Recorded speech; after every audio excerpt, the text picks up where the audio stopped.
Hi everyone, welcome back to इन्फेक्चर्स। So आज हम CS that is company secretary के बारे में बात करने वाले हैं। ये one of the best career option है और इसको करने के लिए क्या क्वालिफिकेशन चाहिए, किस तरीके से आप कर सकते हैं, ये सारी जितनी भी बेसिक डिटेल्स है वो डिस्कस करेंगे। इसके साथ साथ जॉब प्रोफाइल क्या आपको बेसिकली करना होता है, जॉब पोजीशन क्या है एंड इसके साथ आपकी सैलरी क्या रहती है, तो ये भी हम इस वीडियो में कवर करेंगे।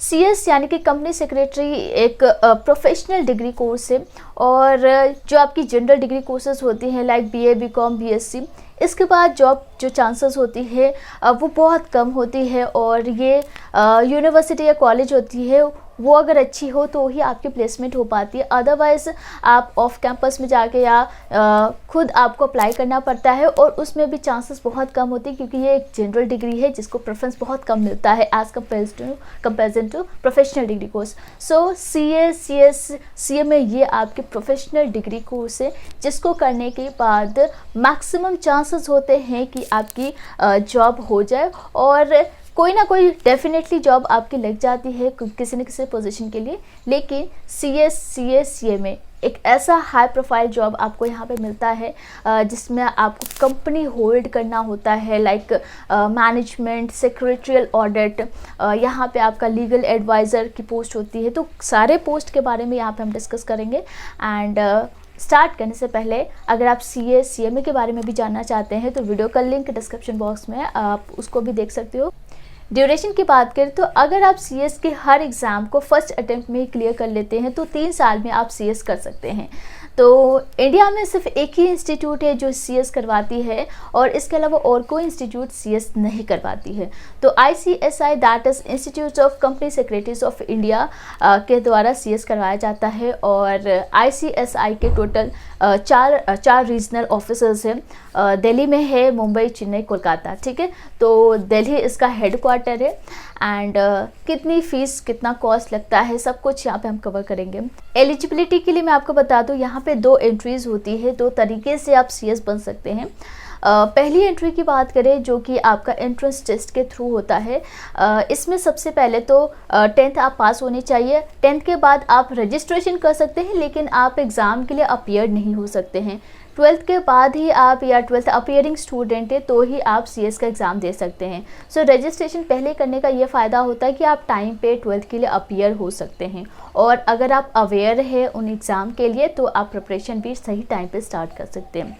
और 12th में कोई भी परसेंटेज या कोई भी स्ट्रीम नहीं मांगा जाता है, तो किसी भी स्ट्रीम से आपने 12th किया है, कितने भी परसेंटेज है, आप सभी एलिजिबल होते हैं। सो यहाँ पे आपके 3 स्टेजेस होते हैं। पहला स्टेज आपका होता है फाउंडेशन लेवल का जिसमें आपका CS एग्जीक्यूटिव एंट्रेंस टेस्ट होता है और इसको क्वालिफाई करने के बाद आप CS एग्जीक्यूटिव दे सकते हो और उसके बाद आपका CS प्रोफेशनल होता है।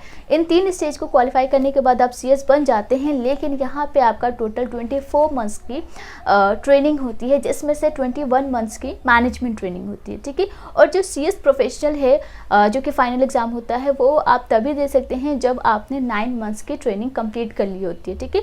9 मंथ्स की ट्रेनिंग से पहले आप CS प्रोफेशनल नहीं दे सकते हैं, CS फाइनल नहीं दे सकते, ठीक है।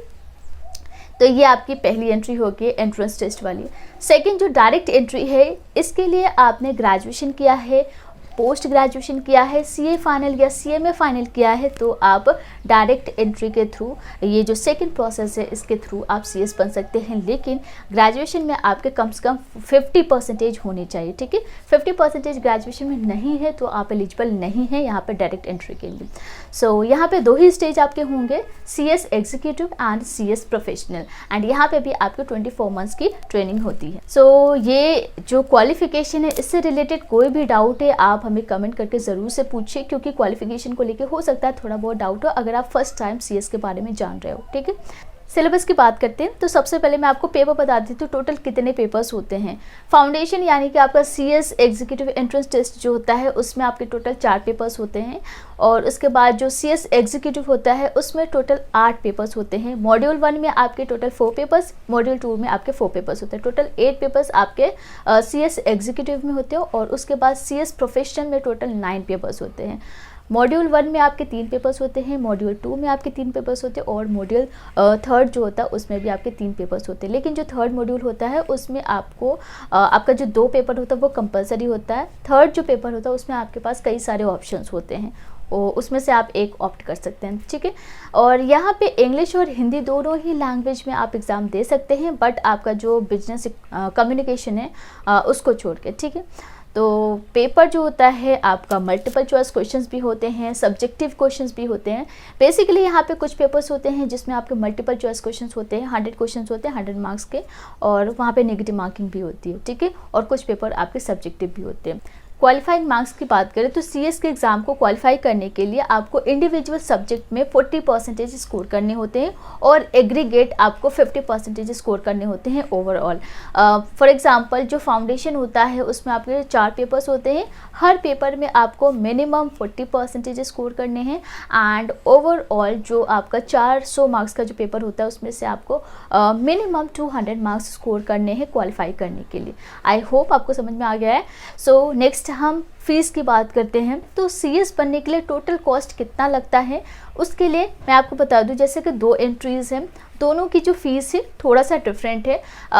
फर्स्ट की अगर हम बात करें जो आपका सीएस एग्जीक्यूटिव एंट्रेंस टेस्ट के थ्रू आप एंट्री करते हो तो यहाँ पे आपका 3 स्टेज है। पहला जो फाउंडेशन स्टेज होता है उसमें आपके 1000 रुपीज़ लग जाता है एंड जो सेकेंड स्टेज जो होता है सीएस एग्जीक्यूटिव उसमें आपको 10,100 रुपीज़ फीस होती है और जो फाइनल सीएस प्रोफेशनल होता है उसमें आपका 13,000 आपका फीस होता है, ठीक है।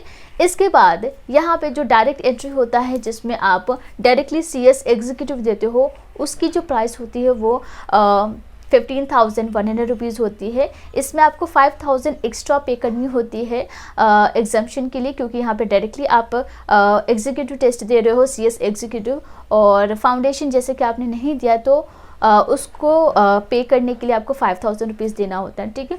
तो टोटल 15,000 आपका सीएस एग्जीक्यूटिव के लिए आपको देना होगा एंड इसके बाद सीएस प्रोफेशनल अगेन सेम होगा यहाँ पे 13,000 रुपीज़।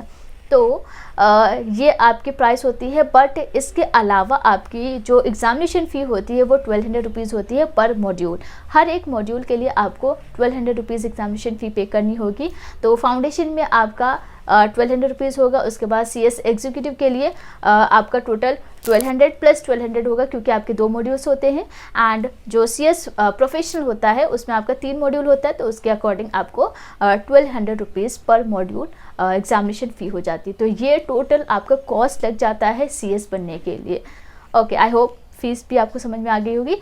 अब हम बात करते हैं यहाँ पे जो एग्ज़ाम होता है वो कितनी बार होता है। सो आपका जो सीएस एग्जीक्यूटिव एंट्रेंस टेस्ट होता है उसके थ्रू अगर आप एंट्री करते हो तो आपका एग्ज़ाम साल में 4 बार होता है, जनवरी, मई, जुलाई एंड नवंबर, ठीक है। और जो डायरेक्ट एंट्री होता है यानी कि सीएस एग्जीक्यूटिव का पेपर साल में 2 बार होता है, जून एंड दिसंबर। तो आपको 1 मंथ पहले ही रजिस्ट्रेशन करना होता है, उसके बाद ही आप ये एग्ज़ाम्स दे सकते हैं, ठीक है। तो आइए बात करते हैं career, job profile and salary के बारे में। सो सीएस क्वालिफाई करने के बाद आप कैपेबल होते हैं पब्लिक, प्राइवेट सेक्टर या फिनेंशियल इंस्टीट्यूशंस एंड बैंक में एंटर करने के लिए। यहाँ पे जैसे ही आपको सर्टिफिकेट ऑफ प्रैक्टिस मिल जाता है तो उसके बाद आप अपना खुद का फर्म स्टार्ट कर सकते हैं। सो यहाँ पे जॉब के साथ साथ आपके पास सेल्फ एम्प्लॉयमेंट की अपॉर्चुनिटी होती है, खुद का आप बिजनेस स्टार्ट कर सकते हैं, फर्म स्टार्ट कर सकते हैं। इसके अलावा आप लेक्चरर बन सकते हैं डिफरेंट एकेडमिक इंस्टीट्यूशन में या फिर आप विजिटिंग फैकल्टी बन सकते हैं, ठीक है। तो एक एक करके जॉब प्रोफाइल के बारे में डिस्कस करते हैं। सबसे पहला जो जॉब प्रोफाइल है लीगल एडवाइज़र। तो कभी भी किसी भी कंपनी में कोई भी लीगल डिस्प्यूट्स होता है या कोई लीगल इश्यूज़ होते हैं तो उस केस में उस कंपनी को एक लीगल एडवाइज़र की ज़रूरत पड़ती है जिसके लिए वो सीएस को हायर करते हैं। सो सीएस को कंपनी लॉ के बारे में ज़्यादा नॉलेज होती है और इस पोस्ट के लिए सीएस को ही हायर किया जा सकता है क्योंकि सीएमए या फिर सीए को इतनी नॉलेज नहीं होती है कंपनी लॉ के बारे में, ठीक है। नेक्स्ट पोस्ट है चीफ एडमिनिस्ट्रेटिव ऑफिसर। तो यहाँ पे चीफ एडमिनिस्ट्रेटिव ऑफिसर पोस्ट के लिए जो CS है, बेसिकली जितने भी एडमिनिस्ट्रेटिव एक्टिविटीज़ होती है किसी भी कंपनी का, उसे मॉनिटर करती है, ठीक है, इस पोस्ट में। और इसके बाद जो नेक्स्ट पोस्ट है वो है प्रिंसिपल सेक्रेटरी। तो जितने भी कॉर्पोरेट मीटिंग्स होती है, like board meeting, annual meetings, उन कॉर्पोरेट मीटिंग्स के सारे एस्पेक्ट्स को मैनेज करने की रिस्पॉन्सिबिलिटी होती है प्रिंसिपल सेक्रेटरी की, ठीक है। नेक्स्ट पोस्ट है corporate policy maker. So basically corporate policy maker जो होते हैं वो कंपनी के short term, long term policies को प्लान करते हैं। इसके साथ साथ कंपनी के जितने भी करंट पॉलिसीज़ के लिए जो रिव्यू होती है उसके लिए भी वो एडवाइस करती है, ठीक है। इसके अलावा आप कंपनी रजिस्ट्रार या फिर सेक्रेटरियल ऑडिट भी बन सकते हैं, और भी कई सारी पोस्ट होती है। तो आइए सैलरी की बात करते हैं। सो आपकी जो एवरेज सैलरी रहेगी CS बनने के बाद वो 6 लाख हो सकती है, 6 lakh per year. Highest salary आपकी करोड़ में भी जा सकती है। तो ये डिपेंड करता है कि आप किस कंपनी में जॉब कर रहे हैं और इसके साथ साथ आपकी पोस्ट क्या है, ठीक है। यहाँ पे अगर आप CS कर लेते हैं, सारे एग्जाम्स क्वालिफाई कर लेते हैं, ट्रेनिंग कर लेते हैं, डेफिनेटली आपकी कहीं ना कहीं जॉब हो जाती है, और वो भी अच्छे पोस्ट पे, क्योंकि CS में जो आपको पढ़ाया जाता है, जो सिखाया जाता है, वो किसी और कोर्स में नहीं सिखाया जाता है, ठीक है।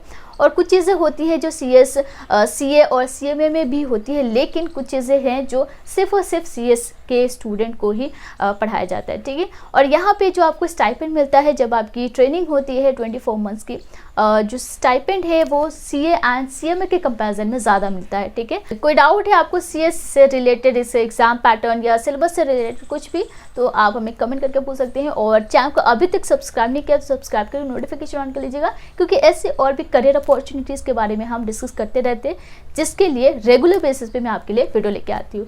तो आज के लिए बस इतना ही। वीडियो को ज़्यादा से ज़्यादा शेयर कर दीजिए।